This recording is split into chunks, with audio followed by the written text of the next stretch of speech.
The year was 1991. Kimberly Hoy was irritated with her life. She was the mother of a 5-year-old daughter, Lindsay, a sister and a daughter, and she felt trapped in Australia. She didn't like her daughter, much less love her, and felt that the young girl put way too much stress on her. They hadn't bonded the way mothers and daughters were supposed to, and she blamed the 5-year-old for the majority of that. Lindsay was too demanding, always wanting to play with her, demanding food, and needing new clothes every couple of months. She always had to pay attention to what the child was doing, just in case she hurt herself, and she rarely got any time to relax. If someone talked to her, they always wanted to talk about Lindsay, and Kim was tired of it. She thought it was annoying. She also felt stifled by the community she lived in. Living in Brisbane, Australia, only came with so many opportunities, all of which she felt like she had thoroughly explored already, and she was tired of feeling tied down. She wanted a change, an excitement, and she wanted to reinvent herself. Everyone around her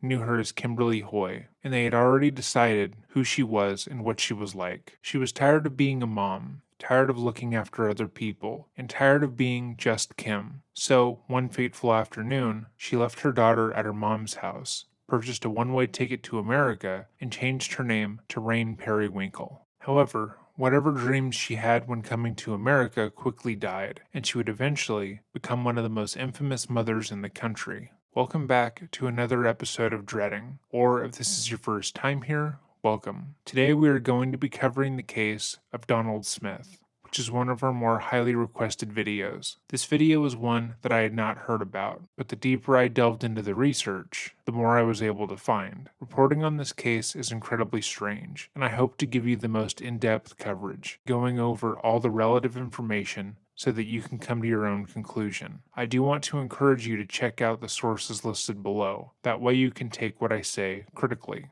Truly, this is one of the hardest cases I've had to cover, and I want to put a warning on this video, as it does involve a child. If that is not something you're in the headspace to listen to, please click off of the video now. I want to put this warning here so you have the opportunity to pause and leave. If there is a chance that this video could negatively affect your well-being, I advise against watching it. Again, the only one who can advocate for your mental well-being is you. This video, like a plethora of others, has been demonetized by YouTube due to the graphic nature. This channel has been struck frequently by YouTube, which is more than fair, as we tend to cover intense cases that shouldn't be watched by anyone below the age of 18. With that in mind, if you would like to support my brother and I as we create content, please check out our Patreon. It helps us take care of our bills so we can produce content full-time. I will also be providing links to different charities that deal with similar topics as ones being discussed today, as if there is any money to be earned from reporting, it should go there first and foremost. With all of that said, let us begin.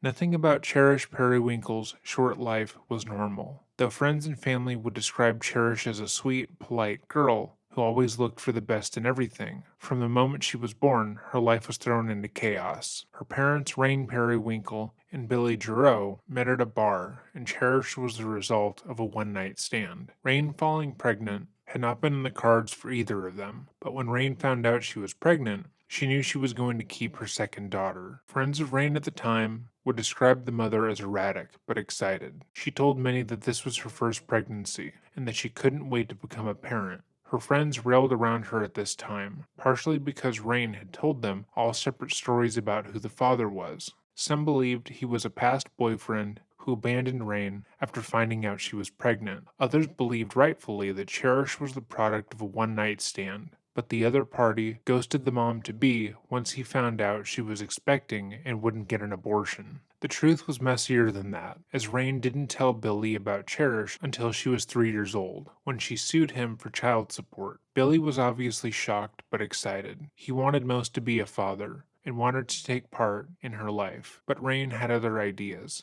The parents fought over custody for almost the entirety of Cherish's life, both wanting to spend the majority of time with the young girl. Billy wanted to make up for lost time, raise his daughter, and help her navigate the world, but Rain continuously tried to stop him. In court documents, Rain reported that for the first 3 years of Cherish's life, Billy had been an absentee parent and only wanted a relationship with her then because of financial benefits, which was patently false. She accused Billy of a number of things, but he never gave up. In order to determine who Cherish would spend the majority of her time with, the court placed Robert H. Wood on the case as a custody evaluator. He spent time with both Billy and Rain, and observed their relationship with their daughter over the span of a couple of months. In that time, he claimed to have witnessed a number of issues when it came to their parenting styles. According to his evaluation and court documents, Billy and Cherish hadn't bonded as father and daughter. Obviously, missing out on her early years had hurt their relationship. However, unlike Rain, he had a stable job and a reliable income. Similarly,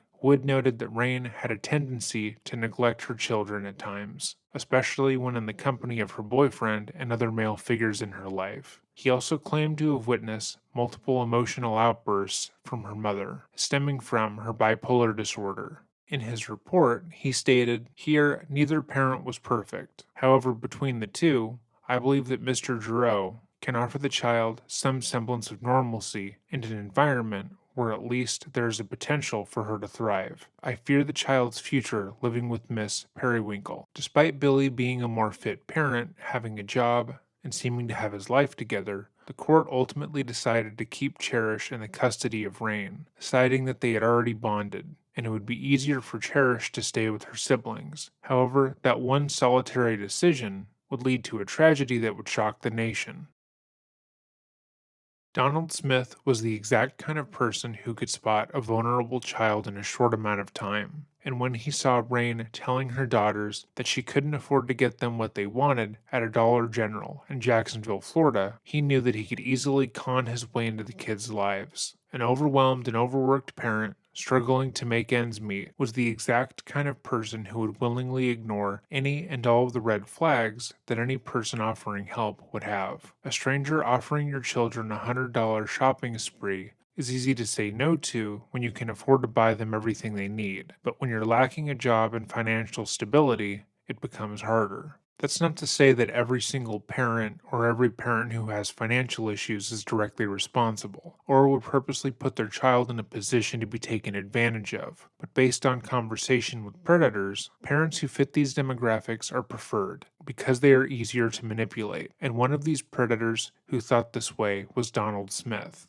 According to multiple psychologists who have had to evaluate Smith for years, Smith was one of the worst child predators alive. His brain was permanently damaged and fundamentally altered at a young age, due in part to a head injury that damaged the right side of his brain, and a combination of sexual abuse, extreme drug use, and inappropriate relationships with his family members. Smith's father abused him from the moment he was born, and died early on in Donald's life. This resulted in Donald's mother becoming uncomfortably close with her son, refusing to acknowledge any wrongdoing of his, and treating him more like a partner than a child. In one instance, following the death of one of Donald's stepfathers, he blew through over $100,000 in 1 week, spending the money on cocaine and other drugs. However, his mother refused to acknowledge that her son even had a drug issue.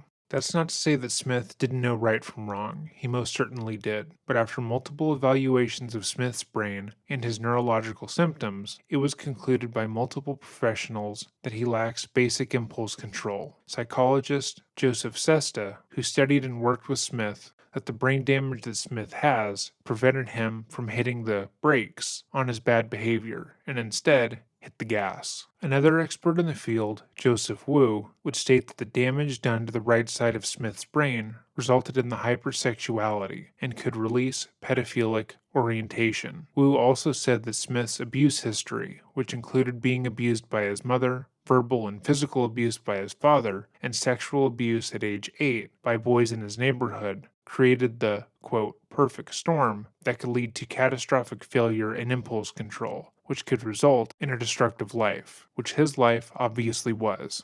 When Donald was just 10 years old, he began to expose himself publicly. He would go to parks, playgrounds, and places generally occupied by children and show his genitals to everyone he came across. As he got older, he began to touch himself at the same time.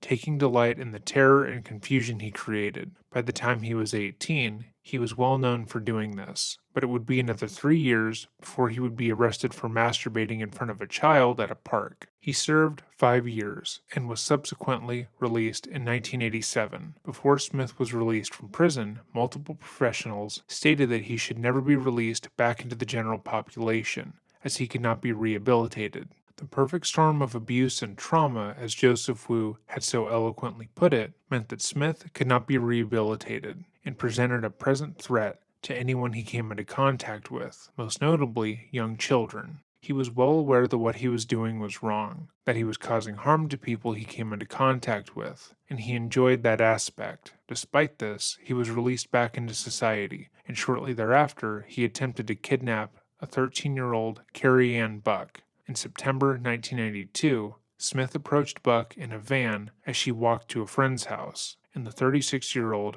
tried to convince her to get in, and when she refused, he cursed at her and demanded she go with him.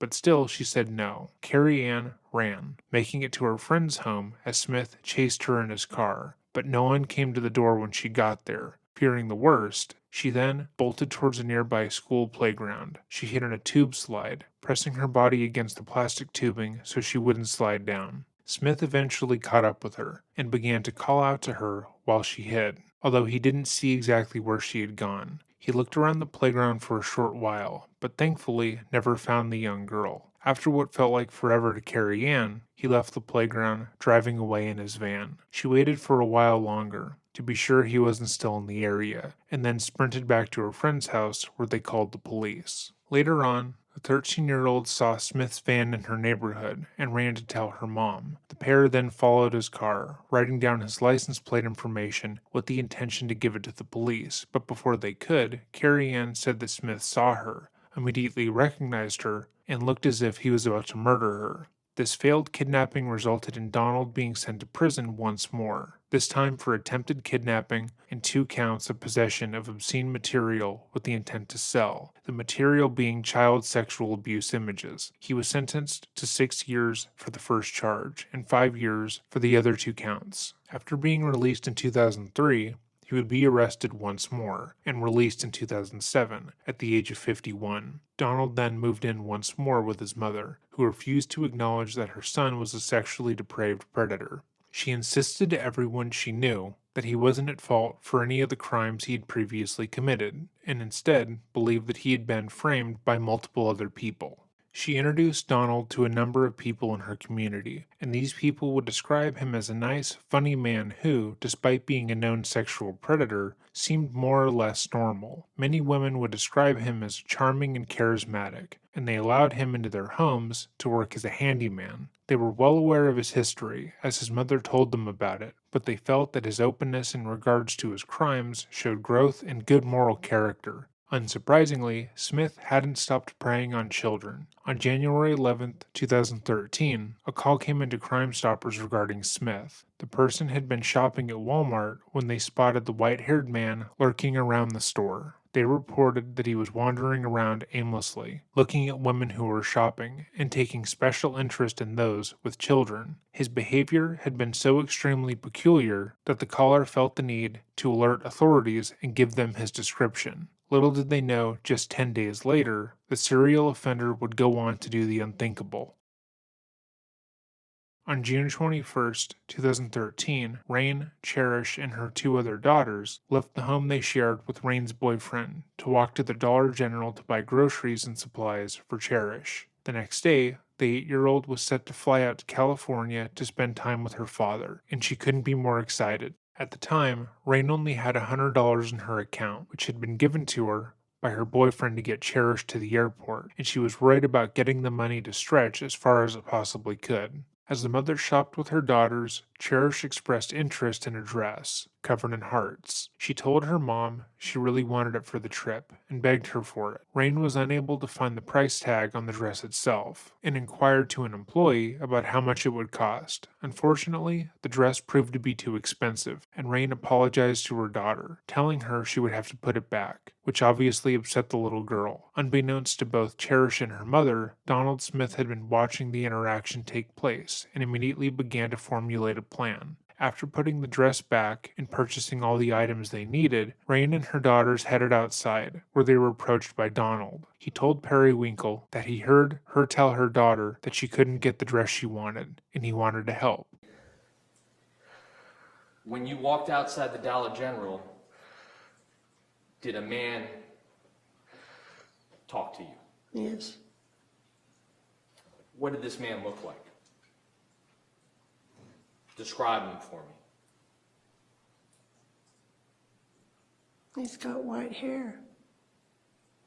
The man who started talking to you, do you see him here in the courtroom today? Yes. Could you point to him and describe where he's seated and what he's wearing today? He's wearing a long-sleeved blue shirt. With the glasses on top of his head? Yes. Your Honor, may the record reflect that the witnesses identified the defendant? The record will so reflect. Is that how the defendant was dressed when you walked out of the Dollar General and met him for the first time? Yes. Had you seen him in the store before you walked out? Yes. Inside the Dollar General? Yes. When did you first notice the defendant inside the Dollar General? I was in the shoe aisle trying on shoes with my children. I looked to my right and he was standing in the doorway looking right at us. At some point in time, when you were up towards the front of the store, did you see him again? Yes. What did he say to you when you walked out the front door of the Dollar General? If you really want that dress, I'll get it for you. Did he make any other comments to you about your children? Yes. What did he say? He said, you look like you have your hands full. I have a couple of little ones. Where was this in relation to the front door? Where was he standing when he struck up this conversation with you? He was near the front of the store. Ma'am, looking at the monitor in front of you,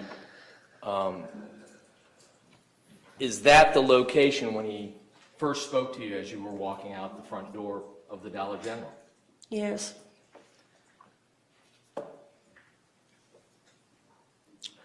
During the course of that conversation, did he make any mention of a gift card that he may have at Walmart?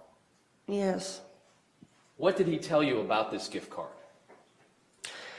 He said, I have a $150 gift card. I'm waiting on my wife. Of course, Donald didn't have a wife. However, as a serial sex offender, he was well aware of the fact that many women feel safer around men when they are married, and feel safer trusting men when there is a woman present. Other murderers and serial offenders have used this to their advantage, using various women they know as co-conspirators. The mention of a fictitious wife would have been made in order for Rain to feel more comfortable with the fact that this strange man was offering her and her kids money for no reason. While there was an extremely profitable portion of YouTube dedicated to doing good deeds for those in need, the idea that a stranger would want to help you with no strings attached is strange. Even stranger is the idea that this person wouldn't just help you in a way that doesn't require you and your child getting into their vehicle and driving to another store. If you are put in the position where someone you do not know, regardless of gender, tells you they want to help you and asks you to get into their car, I implore you not to do it.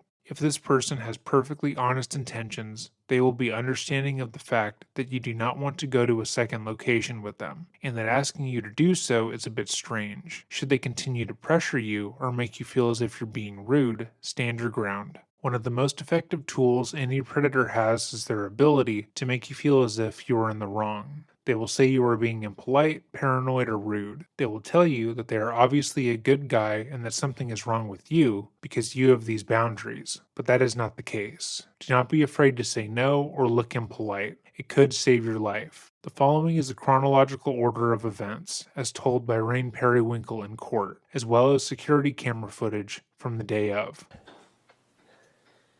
Did he make you believe that he was going to give you or allow you to use the $100 or $150 gift card to buy items for your children?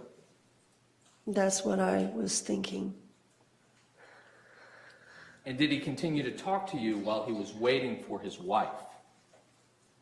Yes.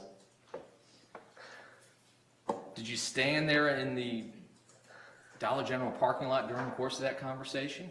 Yes. How long were you there with him while he was waiting for his wife? I'm not sure exactly. Was it a number of minutes? Yes.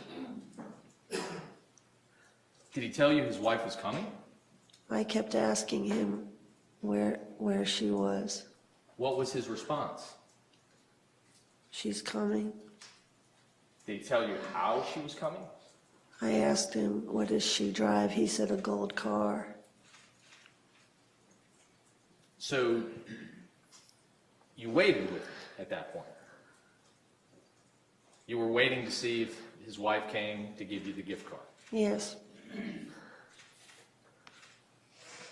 Did it begin to rain at some point while you were waiting for his wife to arrive in this gold car? Yes. What were the children doing? They were playing with their umbrellas and running around, having fun. Just doing what kids would do? Yes. What was the defendant doing while you were waiting for his wife in this gold car to show up? He went and sat in the van with the door open.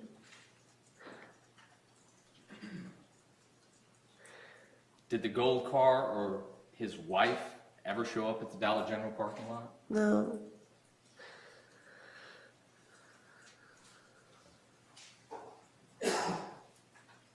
After some period of time, did he offer to drive you and your children to the Walmart? Yes. What did he say about his wife and the gift card prior to you all going to Walmart? He said she's going to meet us there. Did you believe him? Yes.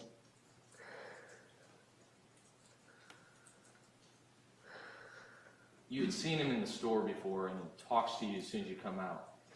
Were you originally concerned about him? Yes. Why? I thought he was going to steal my money because he was watching me with the cashier. He was standing on my right shoulder. Then, so when you go outside and this person you had concern started talking to you, were you still concerned at that point? Not as much. I thought I was just being paranoid. Based upon the way he looked, his age, his appearance, did you believe he posed a threat to you? No. Did he tell you things about himself that made you feel more comfortable? Yes. What did he say? He said he worked for Habit Jacks, and we talked about church, and he talked about the church he went to. He asked me if I knew of that church, and I said no. So you're having a conversation with him. Did you believe he was just being generous and trying to help out? Yes. But when the wife didn't show up in the gold car, did he offer to drive you and your children to the Walmart in Lem Turner? Yes. What was your response to that offer? I waited because I wanted to see her show up. I didn't jump at it right away. You were still hoping that the wife would come to Dollar General, Yes. but she never came. No. At some point, did he again ask, do you want to go? He got snappy with me because I wouldn't get in the van. What do you mean he got snappy with you? Describe that for me. He had an attitude. He said, you don't have to do this. And he asked if I wanted to see his driver's license. He asked whether or not you would like to see his driver's license. Yes. Did this sort of make you feel more comfortable? Yes, I felt foolish after that. I thought I was just being paranoid.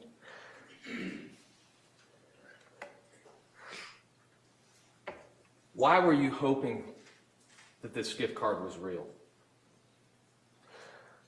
Because Cherish needed some clothes for a trip. Did you tell the defendant that Cherish was going to California the next morning? Yes, I did. I said, after he said to me, "You look like you're trying to save money." I said, "Cherish is going to California in the morning. She doesn't want to go."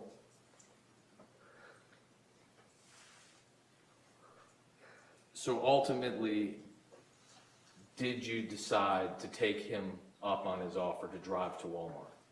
Yes. Were you still hoping at that point in time that the gift card was real and that you could get things for your children? Yes. Did you still expect to see his wife at the Walmart? Yes. How did you all get into the van?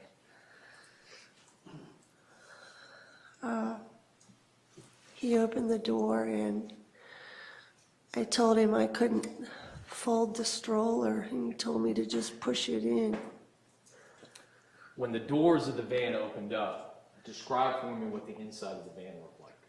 It was dark. There were blinds on the windows. There was no seat in the middle, and the passenger seat was pushed all the way down.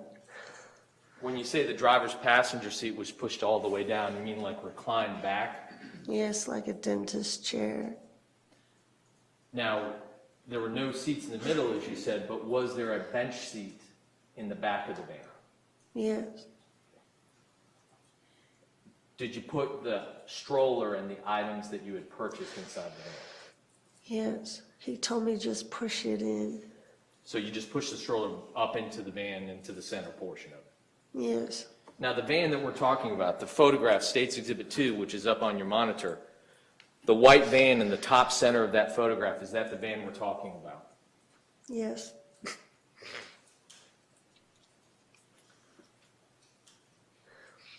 Once you pushed the stroller and the items that you purchased up into the van, where did the kids sit inside the van? In the back seat, they had seat belts. What about you? I sat in the front seat. And the defendant, he drove the van? Yes.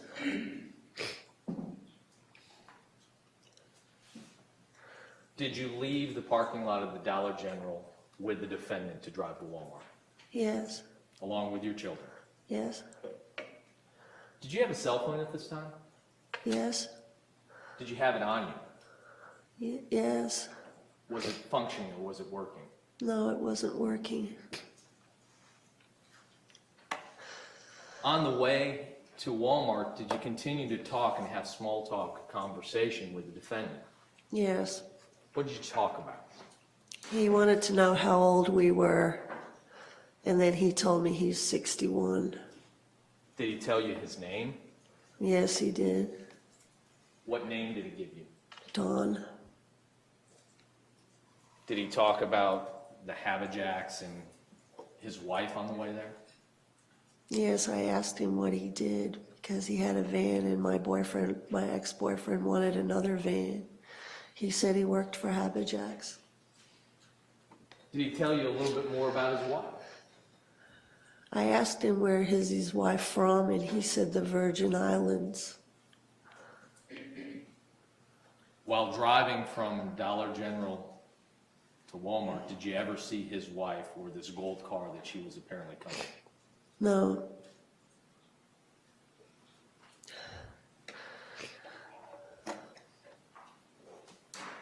Did you have any concerns while you were driving in the van with him? Not so much because he told me I was safe. He told you that you were safe? Yes, he looked into my face and told me I was safe. Did you want to believe him? Yes, very much so.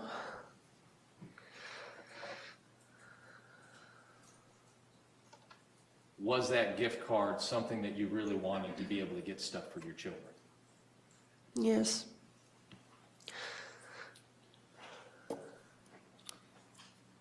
Did you wait in the Walmart parking lot in the van for his wife in the gold car to arrive? For a few minutes, yes, and then he told me, you go in first to the little girl section and I'll meet you in there. So did you and your children get out of the van and walk into the Walmart? Yes, Destiny, Nevaeh, Cherish? yes. What did you do with your stroller and the items that you had purchased at the Dollar General and the Family Dollar? I left it in the van. I took the diaper bag with me. So you and your kids, you go inside the store. Yes, Where did you go once you went inside the store? Did you get a shopping cart, things of that nature? yes, we did. And Cherish wanted me to get a necklace for myself. We were looking at the jewelry and I said, Cherish, I'm not here for myself, I'm here for you. And then we went to go look at the shoes. Primarily, did you do your shopping in the children's section, whether it's the shoes or the clothes? Yes, How long were you shopping prior to the defendant joining you inside the store? I'm not sure. It seemed like a long time. Were you and the girls selecting items or looking at items and placing them in the cart? Yes, How did you arrange the cart so that you knew what was for which girl or who? I put all the shoes in the middle and I put the clothes on each end of the cart. I categorized them all so I knew the sizes. So like a pile for Cherish, Yes, pile for Destiny. pile for Nevaeh. Yes. At some point, did the defendant, Donald Smith, join you and your girls in the children's clothing section of the store? Yes. Did he begin to shop with you? No, he was just walking around watching us. I asked him, where's your wife? What did he say? She's coming. So he just stood there and watched as you and the girls were shopping? Yes. At some point, did he put any items into your shopping cart with Yes. the girls' clothing? What did he put into the shopping cart? A rope. So, ma'am, this bundle of rope, that was the only thing that this defendant placed in that Excuse me. shopping cart? Yes.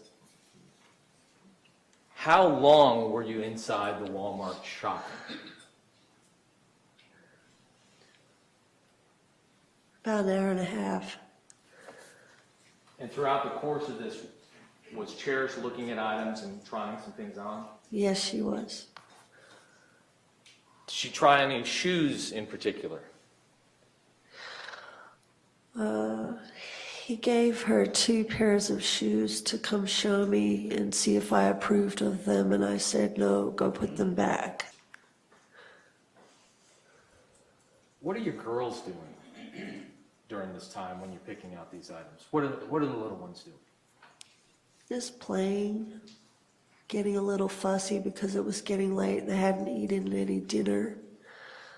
As Rain continued to shop for her daughters, the girls began to get fussy. They had left before 8 p.m., but it was approaching 10 p.m., and they hadn't eaten. Donald jumped at the opportunity and asked them what they wanted from McDonald's located inside the Walmart. After Rain gave him the order, he walked away, motioning for Cherish to come with him, which she did willingly. The trust that Rain had put into Smith had carried over to her daughter. She was only 8 years old and had no reason to believe that any person that her mother would trust could be harmful. According to Rain at this point, Smith had taken Cherish into the dressing rooms twice over without her, and she likely just thought of Donald as a nice man who was doing something nice for her. However, instead of walking to McDonald's, Smith guided Cherish out of the Walmart and into his van, never to be seen again. It would be about 30 minutes before Rain would begin to worry about her second eldest daughter. She had gone over to the children's shoe section to pick out shoes for her girls when she heard a Walmart employee announce that they would be closing soon. She corralled her youngest two daughters and proceeded to look for Donald and Cherish, walking around the entire store multiple times. When she found no sign of the man and her daughter, she began to panic and ran to the closing McDonald's, which was vacant. Realizing that the man she had met at the Dollar General had been left alone with her daughter for over 30 minutes, she began to scream, asking anyone and everyone to help her. She begged the people to let her use their phone, as hers didn't work, and to call the police. Jacksonville 911, Robinson. Hi, I'm at Walmart. I'm interested in taken. What do you mean? Taken by a stranger. I can't find her because the store is closed right now. Okay, is he a white man or a black man? A white man. He's got white short hair and he's got dark eyebrows. You said dark short hair? No, he's got white hair and dark eyebrows. I had a strange feeling about him when I first met him. He took her to the dressing room twice, and I was hoping that she would be okay. And I was looking at the shoes, and I didn't want him to think that I was overly protective, freaking out. But now they're not here, and I find it very odd because he knew that. Oh, okay, ma'am. What color vehicle does he drive? It's a white van. Do you remember any stickers or anything on the side of the van? Anything that you can remember at all? Did it have tinted windows or anything? I know he's got carpet in the van. I didn't take a good look. Sorry. And he said what? I didn't take a good look at the van. Okay, do you remember did you see any tag on it or anything? Was it a Florida tag? No, I didn't look at that. I feel like a fool. Okay, can you remember what he had on? No, I don't remember anything because I'm panicking right now. Okay, ma'am, what's your name? My name's... He said his name is Dawn. He said he was supposed to meet his wife here, and his wife never showed up, and I couldn't figure out why. His wife didn't even show up at Dollar General. And he told you that y'all were going to meet his wife at the Walmart? Yes. First she was supposed to show up at Dollar General, and then he was going to meet with her at Walmart. And we've been here probably 2 hours. And she didn't show up, and I have this cart full of clothes that he said he was going to pay for with a $100 gift card, and I had a bad feeling. I thought, well, I feel like pinching myself because this is too good to be true. So I got to the checkout. He's not here. He isn't here. Now, I'm hoping he's not raping her right now because I've had that done to me. It's not fun.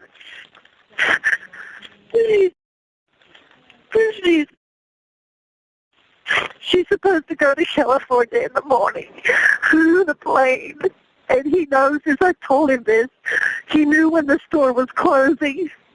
I had a bad feeling about him. Okay, how long have you been looking for you? When was the last time you saw him? How long ago? About half an hour ago. So you've been looking for her for a half an hour? Yes. There's nobody in the store. And he knew the store was closing. He said he was going to McDonald's. She went with him. I should have told her to stay with me. He was going to the McDonald's inside the store? Yes, there's a McDonald's inside the store. He wasn't here. Well, somebody said they saw him, but he's not here. He should have had the nerve to stand here and wait. He must know that I'm panicking by now.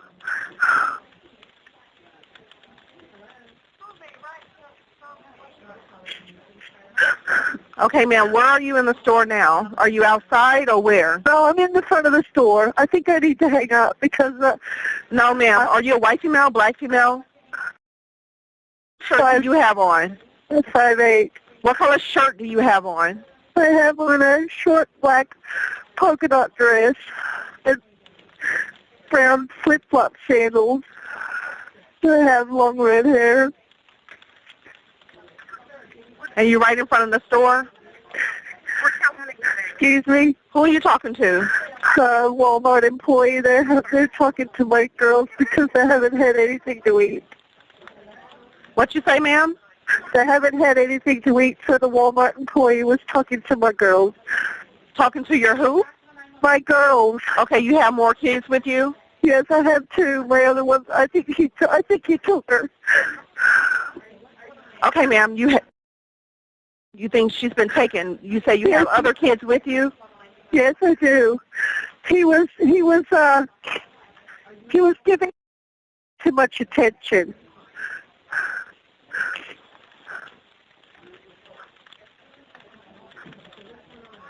He wanted her to buy these really tall shoes that were women's shoes, and I told him no. I said they're too high for her.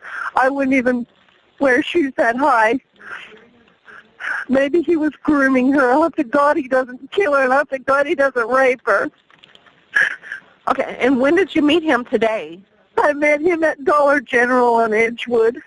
I was struggling with my money to buy the girls some clothes, and he saw that what I was doing, and he waited for us outside the store. And he said that he was waiting on his wife to show up. And so I waited around to meet her, and she didn't show up. And then he said he was going to give us a ride over here to Walmart. And then we waited in the parking lot for maybe 20 minutes for her to show up. She didn't show up. So we all went into the store. We've been here about 2 hours. And she didn't show up. And I don't understand why he would leave right now unless he's got to rape her and kill her. That's the only reason. And I'm wasting my time standing here. You're not wasting your time, ma'am. We have officers on their way to you. I can't remember what I'm wearing. Ooh. I need to sit down and be calm and close my eyes and try to remember what I'm wearing. Okay, ma'am, just stay in front of the store and yes, try to think about what she's wearing and what he's wearing. So when the officers get there, you can tell them, okay? Yeah. Okay, can you think of anything else about the van or anything? It had a line around the van as if it were maybe a metal, not a sticker, but maybe, I don't know how to explain. Like a pinstripe? You remember what color the line was? I think it was dark, maybe like a silver. And it had a big space in the middle of the van where he had taken out a couple of seats, and he put my stroller in there, or I put the stroller in there. I don't want him to kill her. Or want to be one of those parents that are going through this, that I'm a little bit scared of him because I thought he was waiting to rob us outside the Dollar General because he was just standing there. And he said, well, if you really want that dress, I'll go get it for her. I should have told him no. My girls need clothes so bad, that's why I let him do it, but I'm so sorry. Now these ladies have to put all the clothes back in the store.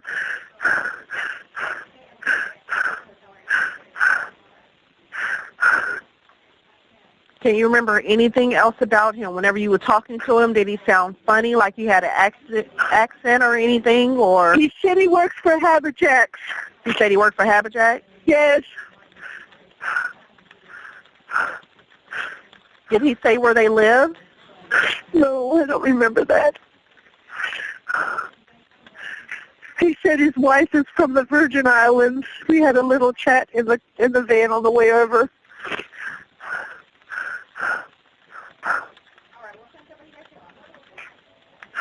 And did he say he lived on that side of town or anything? He said he didn't know this part of town. He wasn't sure about this part of town.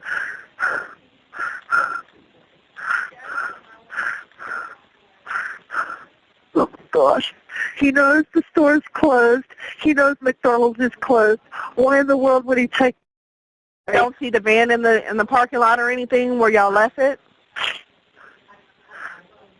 Well, Have you been outside to the parking lot? I went outside the door, but I don't think I see the van. Let's see. Yeah, he took her. He took her away. Okay, who are you speaking with, ma'am? I'm speaking to a Walmart employee. Oh my gosh. Oh my gosh. Are you outside now, ma'am? Yeah, there's 2 police officers out here, 2 police cars.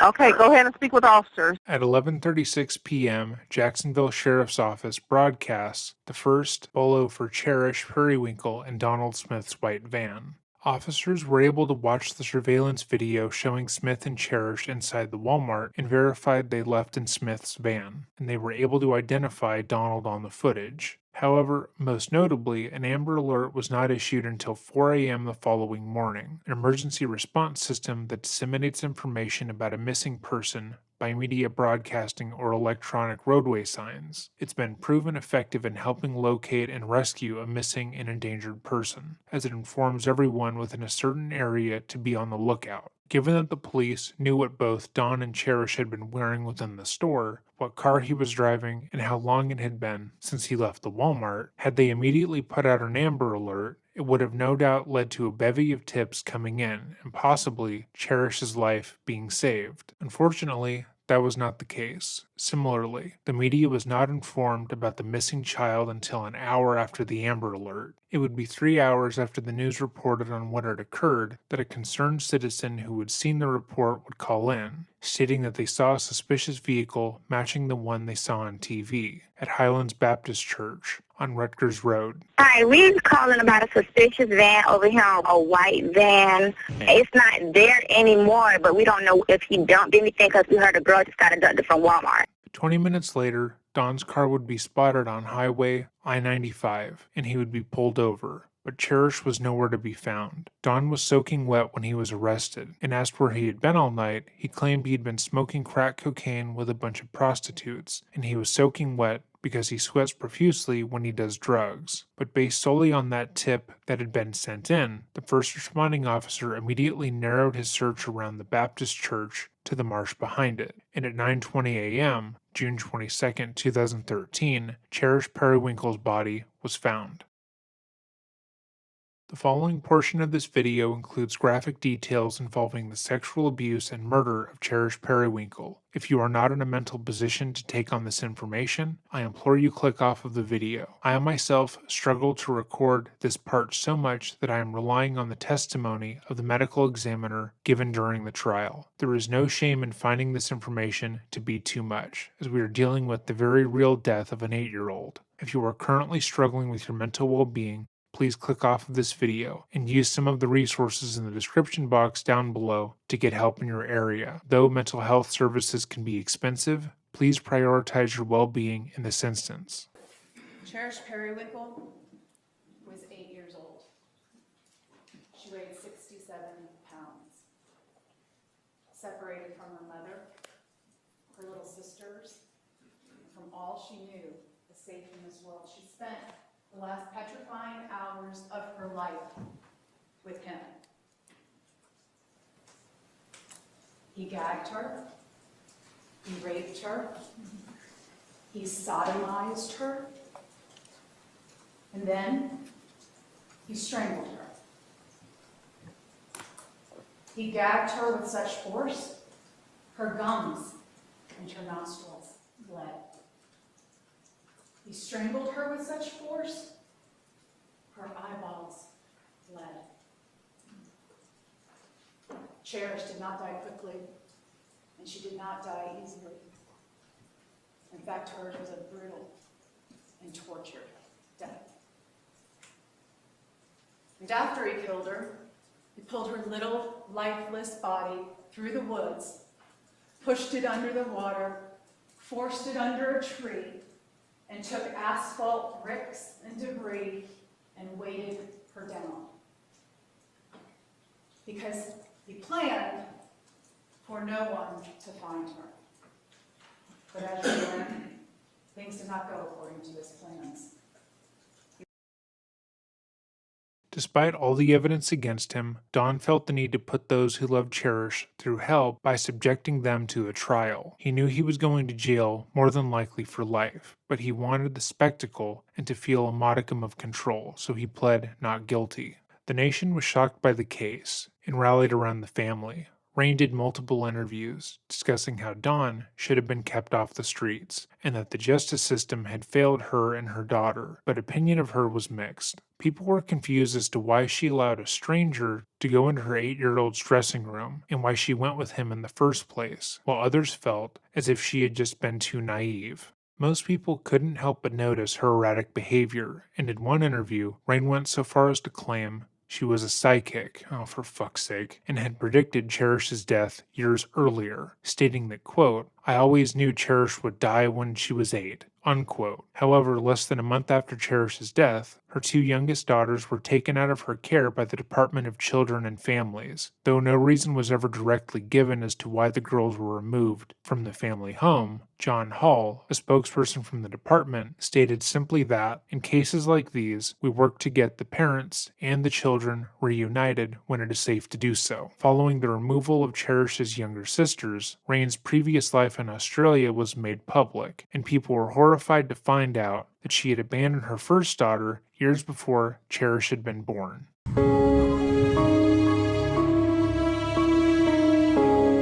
I'm related to that person, you know, that's my mother, and it just makes me feel sick. Her own daughter doesn't want a thing to do with her.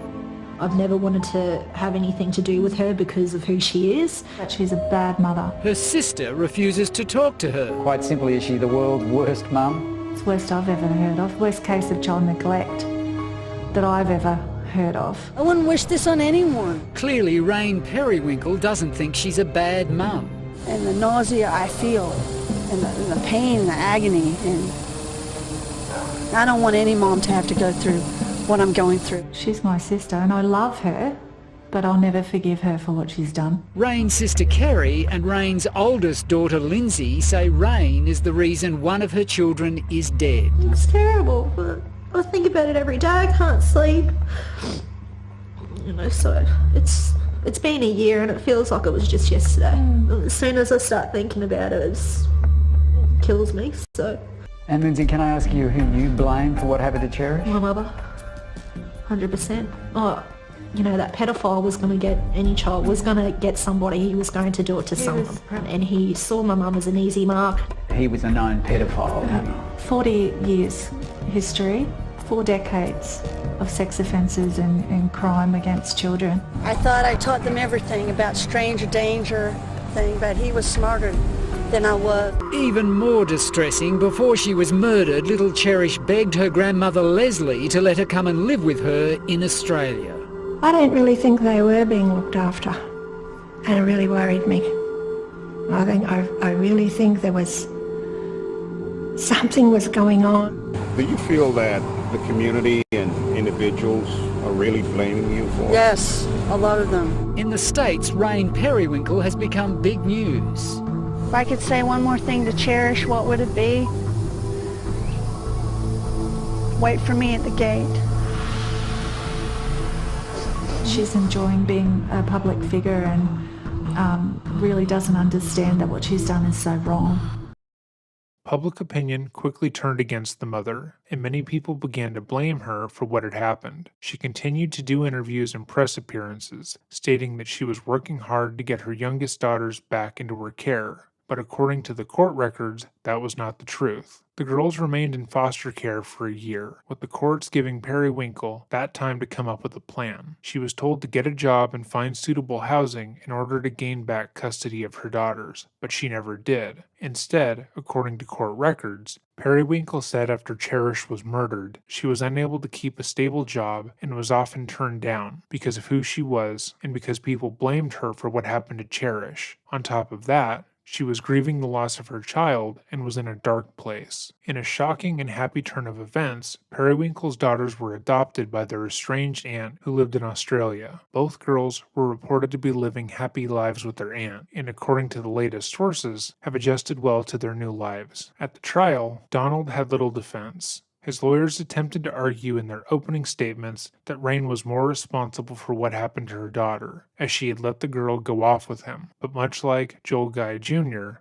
they were completely weighed down by the sheer girth of evidence against him. Unsurprisingly, after less than an hour, Smith was found guilty, and later on, he was sentenced to death. But ultimately, that is not where the case ends. After his trial, multiple recordings of Donald talking about the crime, describing what he had done, and justifying his actions were released. The footage I am about to play is extremely difficult, and it includes graphic descriptions of what had occurred.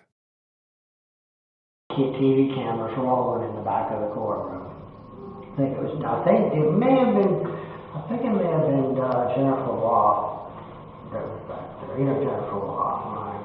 She had a little camera, but there was a television camera back there too. And then all of a sudden, bam! Out of nowhere, this chick with her head is shaved on the side. She's got these piercings and tattoos of, teardrops coming down her face and stuff like that. And she knew everything. I mean, because after they separated, so I went back in the back, they locked me in a cell, they locked her in a cell. I mean, she knows that the case detail for detail for detail. I mean, everything. She knows it down to the wire. It's probably because she was abused from something as a child, I don't know. And she, or she's got kids, or whatever. There's people out there that you would think don't have a damn clue about anything that's going on right beside, and they know me all real well. Like that wino guy, faces all broken out with sores, his beard is all down here. He saw me standing at that window, and he got on the elevator right there, and then he got caught up, and he said to God, that's the guy right there. Yeah, there's no TVs here. You can tell he sleeps on the streets or he's living at the shelter or whatever. Because he's been arrested. Yeah, he's been arrested. There's people up there with mental problems. I mean, he's in a red jumpsuit. He's a mental case. He knew me right away, just like that. Just like that. Immediate recognition. Immediate. The girl that was in with the tag. She was in a red jumpsuit. Knew me immediately. Knew everything about the case. Extremely well informed. Knew everything. Heard her talking about it. Anne was there for the Anthony case. Okay. The taxi cab killer that was here, Paul DeRusso. This is bigger. This is bigger than that. This is bigger than all of that. This has got every major component in the system that makes this one of the most explosive cases that's ever come out of Jacksonville.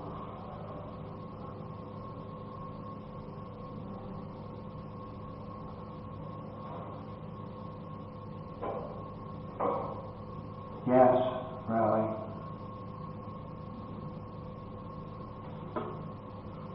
Because, they have upgraded, I'm not trying to scare you, they have upgraded my case to premeditated capital felony murder. I'd have been better off trying to kill the president. I wouldn't have got this kind of press. The worst charge that you can ever get. It's the worst charge you can have in history of anything. It's the worst. And coupled with, that makes it emotional.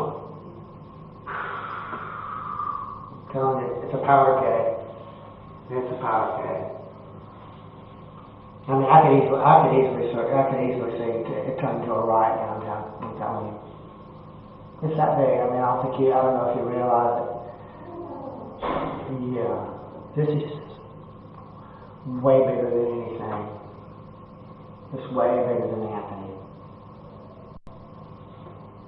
way big. This would be way more highly charged than that guy that was just down there shooting the.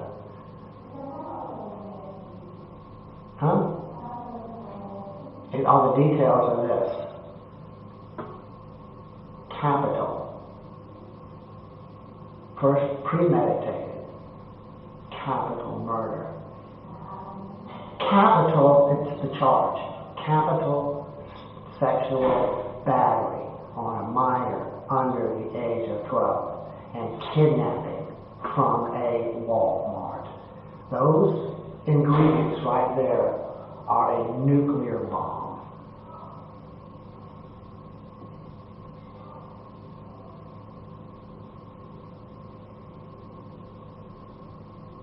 You have kidnapping, you have death, and you have rape of a child.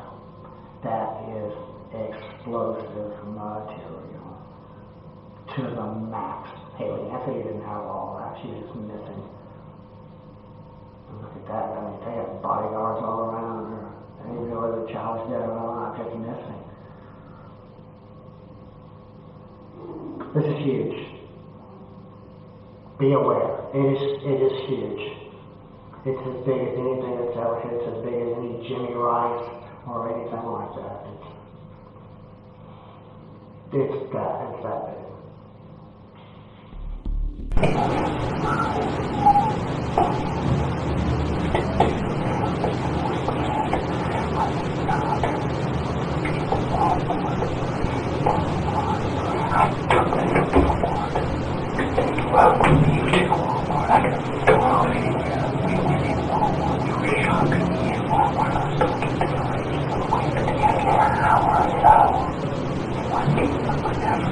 I know Walmart has more cameras than a bank.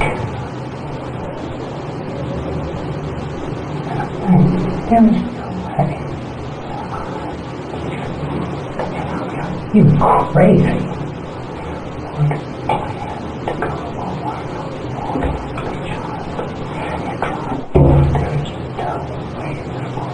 No way.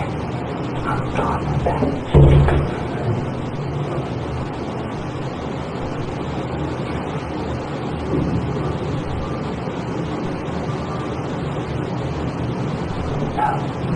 Family Dollar. I went to the Family Dollar. I was on Edgewood. I went to the Family.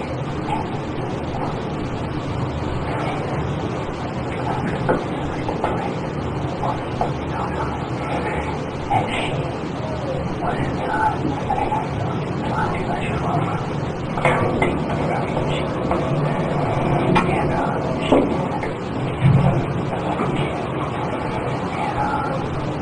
Anyway, I had gone to draw out money from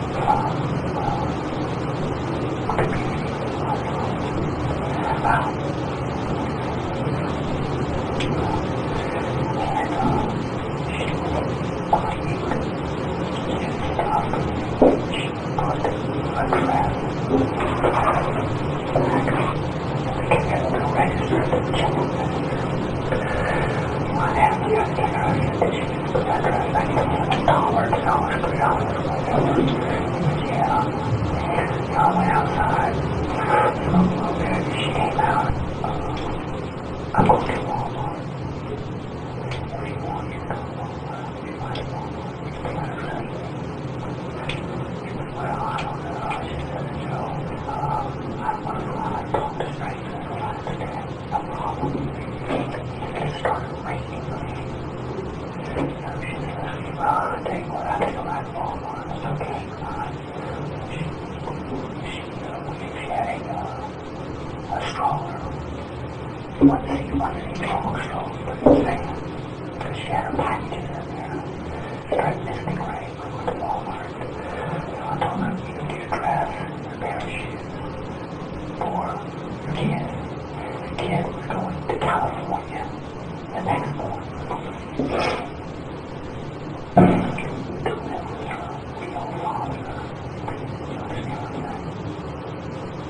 Yeah, to California she was flying. To California the next morning.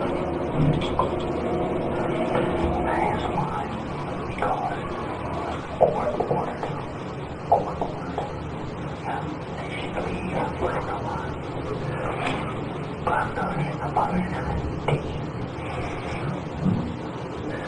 So I'm thinking,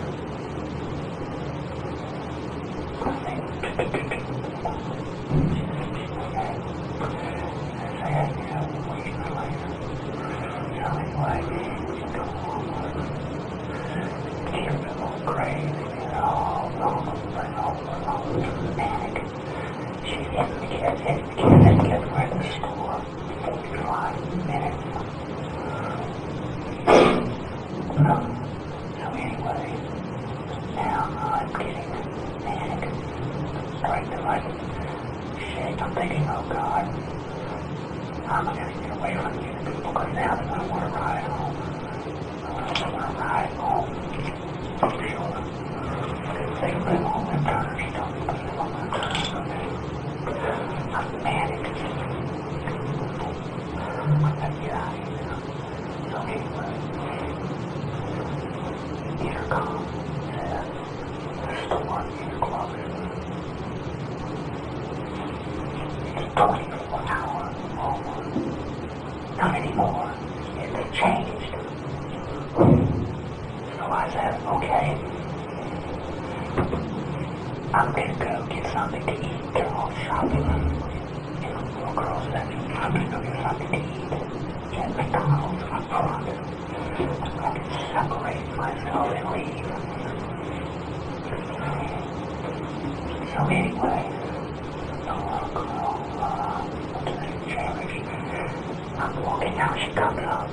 And I said, no, go back there with your mom. She goes, I'm going with you. You want McDonald's? I said, no, go ask your mom if she wants something to eat. She goes, no. I said, so I'll walk back there with her. I said, hey, do you want something to eat?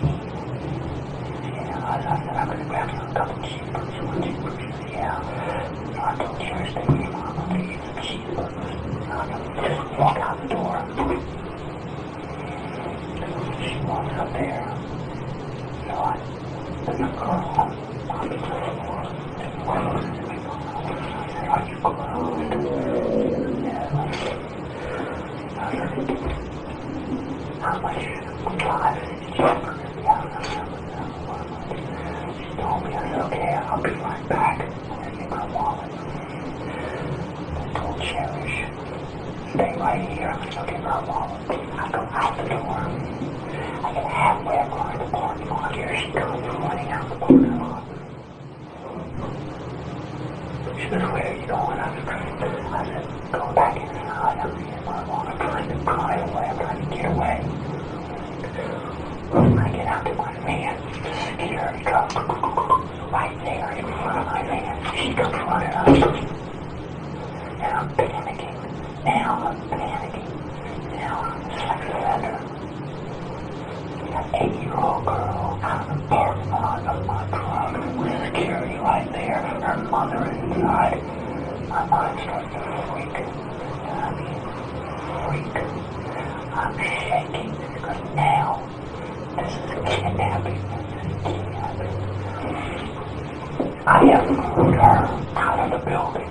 She's not letting me ask. She just ran out. She just attached herself to me. Run out the building. The cameras will show. I went out the building. She was still there.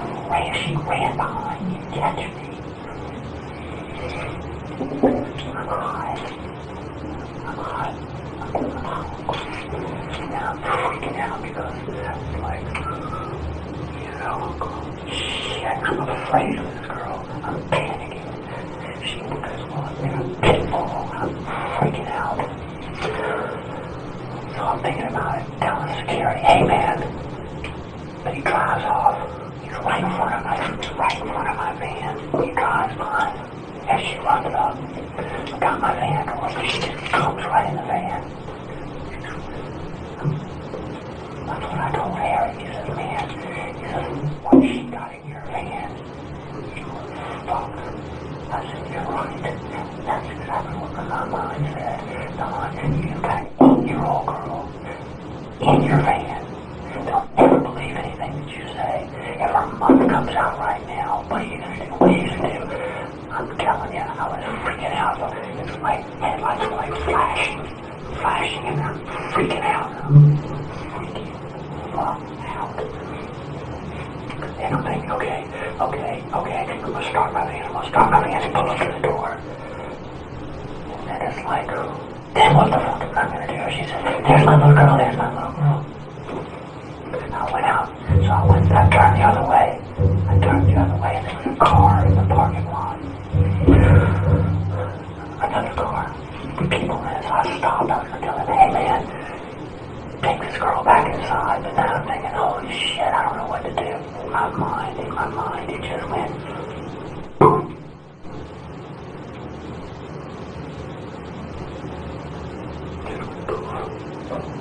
I said, oh hell no. I mean, I can feel my stomach shaking right now. So, hell no. Oh, hell no.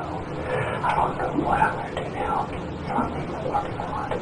And I'm driving. I don't know what to do. I'm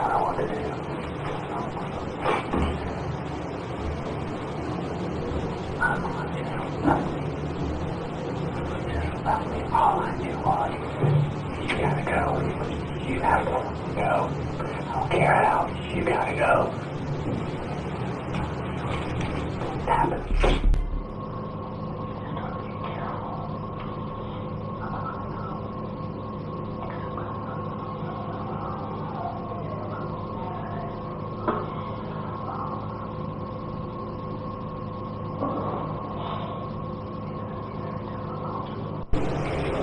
This whole thing really is evolving around and I mean, that part of it is everything. It's huge. And open the door.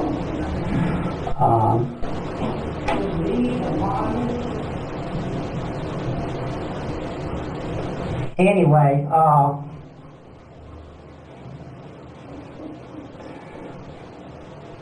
I mean, I feel like, you know, I should be kind of preparing myself in some kind of way. Familiarizing myself. Can you hear me? Familiarizing myself with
to help you remember.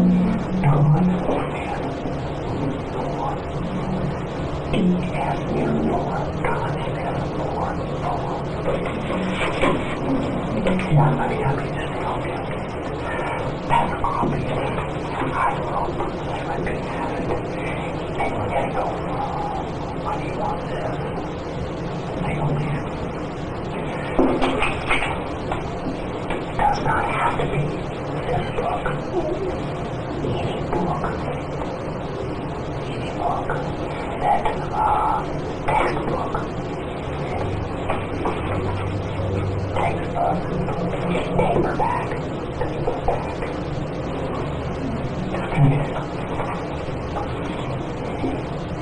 College textbook. Or desk reference. Paperback. Micropsychologist. That lists different mental illnesses and how to spot them, the symptoms, how people act, what it makes them do, and what medication to give them to make them okay. Understand? I need to know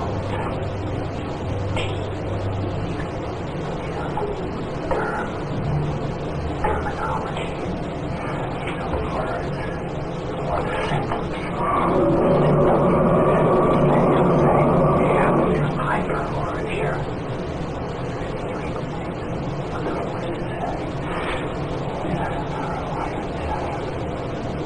And even though, I mean, I don't know what level you have to be on to be able to qualify for treatment. But I want to make sure that I'm on that level. The only way I'll know is to read. I'm sure a lot of people wow, I feel like that, wow, that helps me, wow, okay. But I want to make sure because one shot deal, if we don't make it,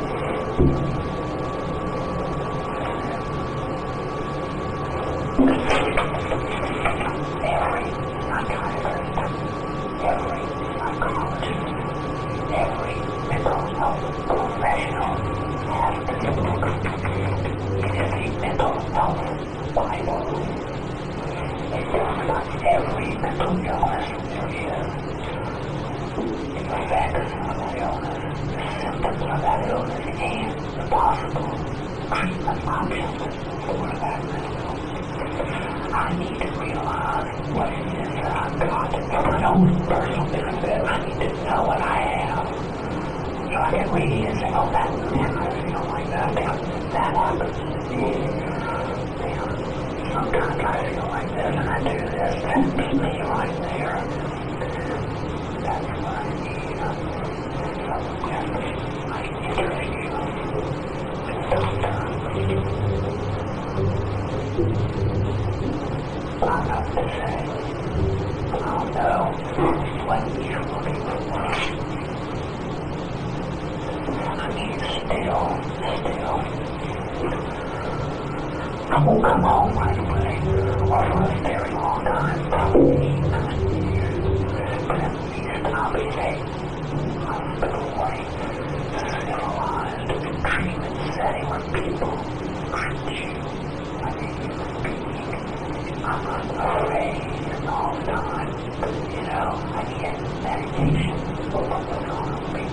I can get real help. Trained.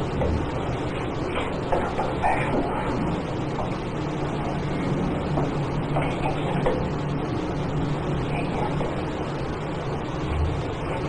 And I'll be able to encourage you. I'll be able to interact. If I don't go there, I'll be the one-man show the rest of my life. I can't be out here. These are cancer. They're crazy people. You know what I'm saying? Gone. I'm sorry that you're having to go through this and not being able to network that, you're not being able to sit out on the back porch. This lady, Rain, she doesn't have that opportunity. Her daughter is gone. Her daughter is gone.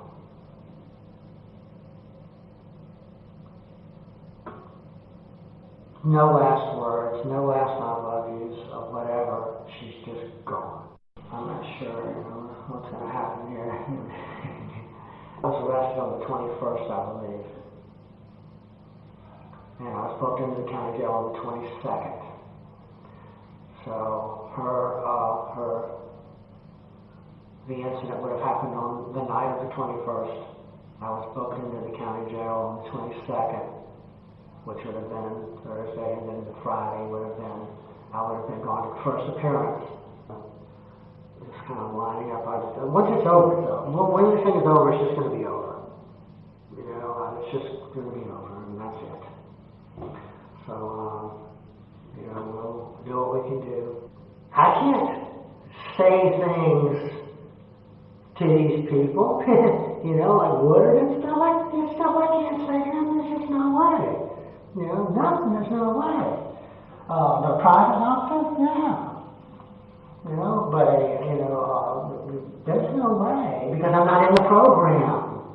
I don't have confidentiality, and the court can subpoena those records too, and he has to give it to them.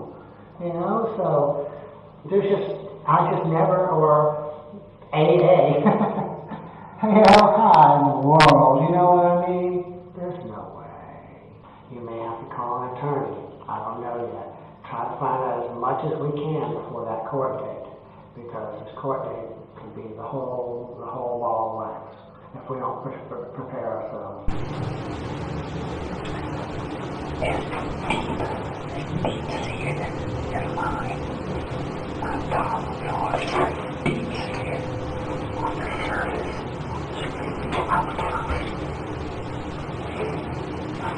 I just breathe like the guns used to. Covering up, like defense. I make myself look good. So people will like me. I hide push away down in me. So people don't see it. And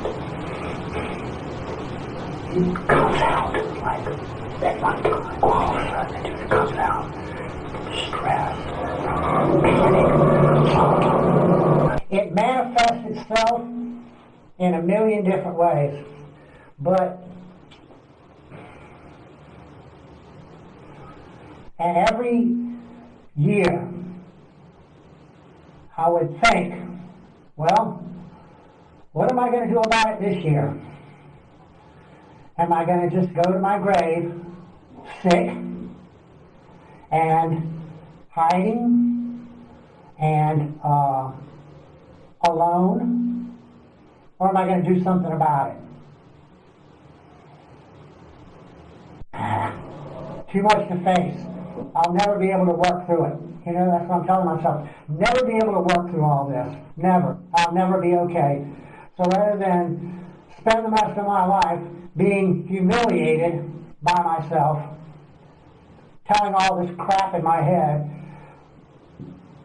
I might as well just die with it. Easier to just die with it because I'll probably never get through it anyway. That's what my brain's telling me. Never be able to work it all out anyway. Don't have the capacity, that much honesty. I don't know if I can handle, I don't know if I can face that much.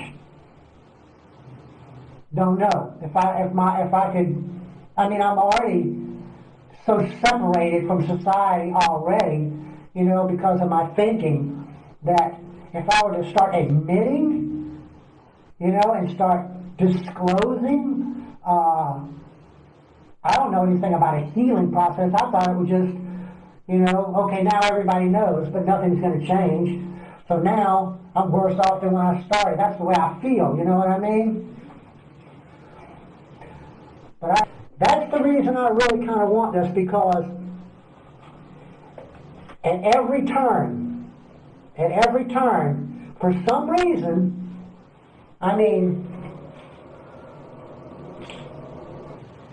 they can't spot it. They can't spot it. I don't know. They can't spot it. Maybe I'm too lucid. And I'm not like,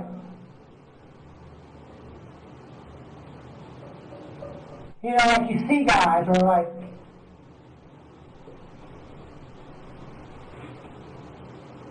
you know, you see them like that. I'm not like that. But still, I was out 3 weeks. Because it is so crazy, you don't know what to think. If I had a gun, I'd blow my freaking brains out. That morning, all the police came up on me. I thought about it.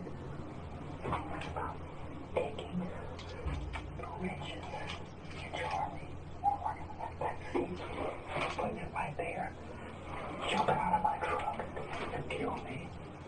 But you know why I didn't? You know why I didn't? Not because I was scared to die. I knew I was dead already when I saw her. Because I would never be able to say goodbye. And I would have just left this earth and you never know what had happened. That's the only reason I didn't make them. I didn't commit suicide by cop that morning. I had to see you one more time to tell you what happened.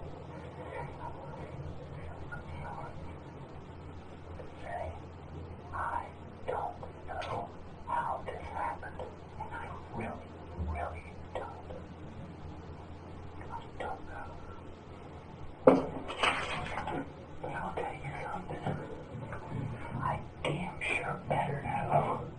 Because if I don't, they're going to kill me.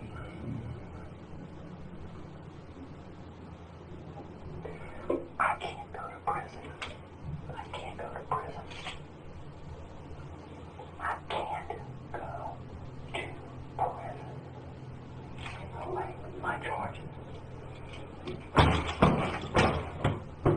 Stab me to death. Beat me to death. Don't break me. I wouldn't last a month. I'd be dead. So, it's either death row or the hospital. There is no prison. I don't want prison. I'd rather go to death row because I'm going to die anyway. Prison's going to kill me. At least on death row. They just give me a shot and I'll just go to sleep. Happy and peaceful. Safe and make my amends. Tell you I love you. Go to sleep. And it'd be done. But every moment, every day, I'll never know prison when it's coming. I'll know it's coming. It's going to be violent. And I may not even die. I may be crippled or my eye poked out or raped for years. I'd rather die. I'd rather be gone than have to live through that. It wouldn't be merciful. It wouldn't be, oh God, what's going to happen to Donna today? What's going to happen to Donna today? Is he going to make it another day? Oh God, and I'm on the phone while I'm scared.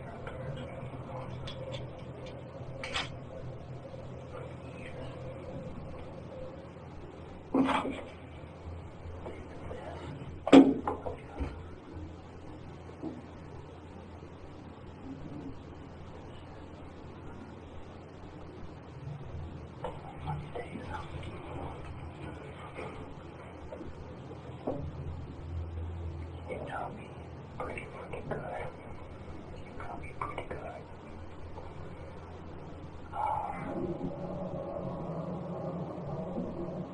I'm not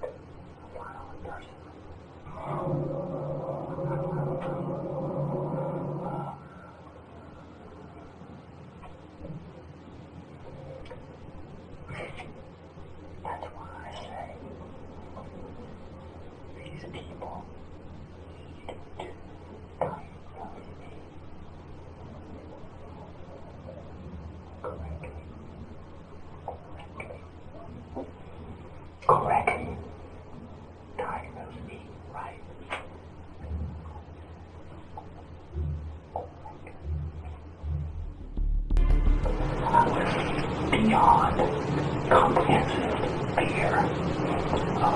Harry told me, he said, when did the fear really grip you into the reality of when did your mind really go? I said, the minute she jumped in that van, done deal. There was no turning back. No turning back. No escape. No escape.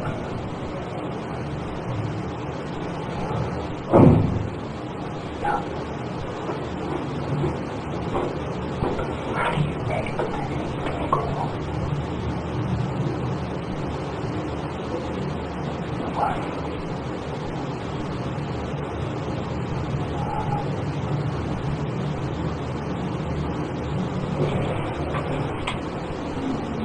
Kidnapping you.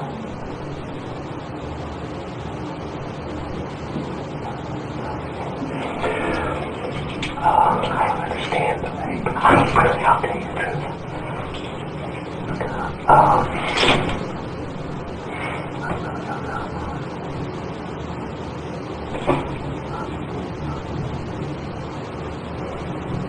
I don't view children as sexual objects. I don't view them as sexual objects or sexual partners. White women, really, you know how it is. But, all I know is that I snapped. And the next thing I know is I'm sitting in the driver's seat of my van. And I'm breathing is ragged. And I'm watching the sun come up. I'm watching the horizon get brighter. Get brighter. And I look in the back seat. She's dead. Dead.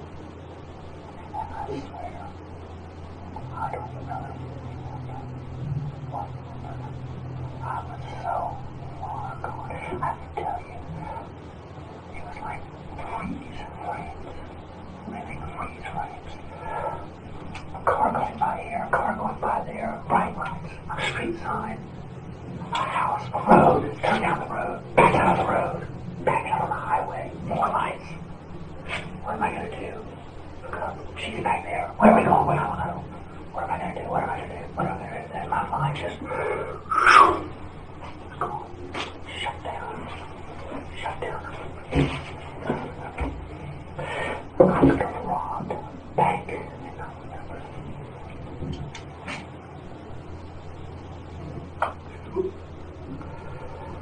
Beyond fear. Beyond fear.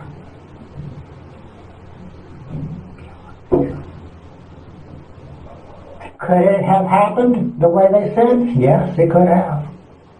It could have. Because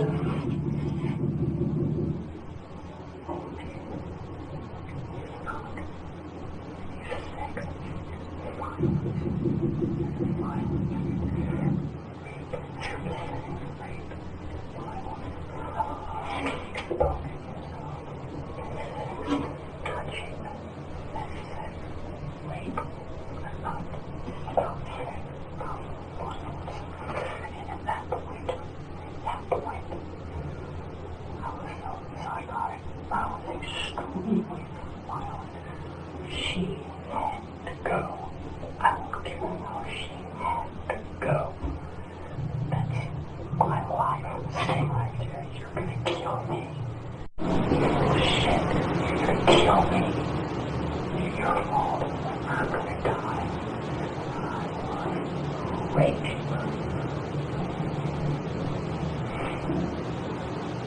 Not really my fault. But because of my past history. These labels. So it wasn't really, you know, she didn't know. But with what I have as baggage, and And then event put together catastrophe. And that's what happened. And that's how it came off. And it kind of built up the woman was real manic. And kids were going crazy shit. No control.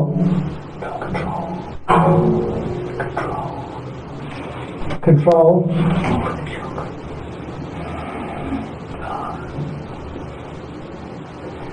But my mind snapped when I went back on the doors open. I was looking at the security truck. And I had to like she jumped in my head. It's like time stopped.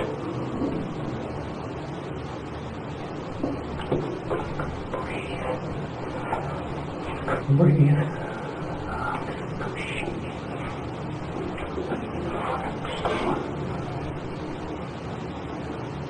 Sound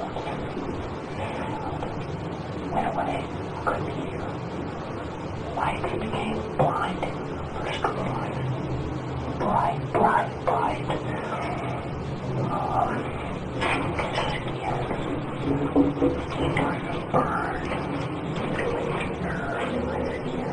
Burning.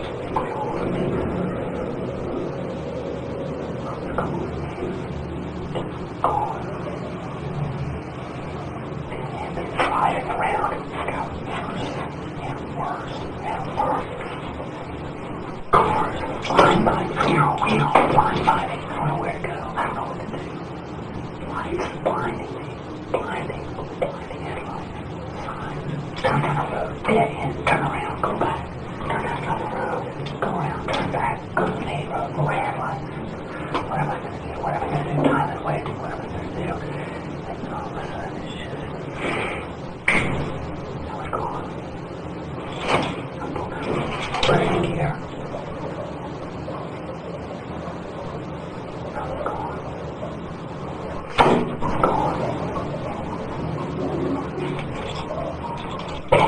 Way past the point of no return. Probably before I never left the parking lot. I'm on this tour.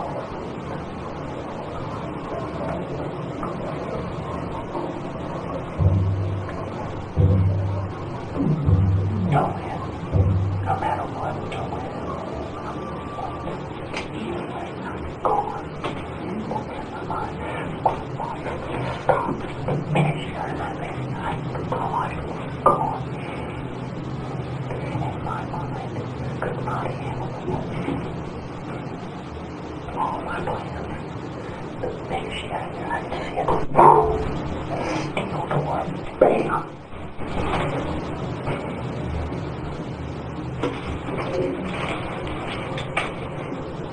And so I just emotionally went right over the falls. No turning back, helpless. Just as helpless as I could be. No control whatsoever. None. No conscious reasoning power, no nothing. Gone.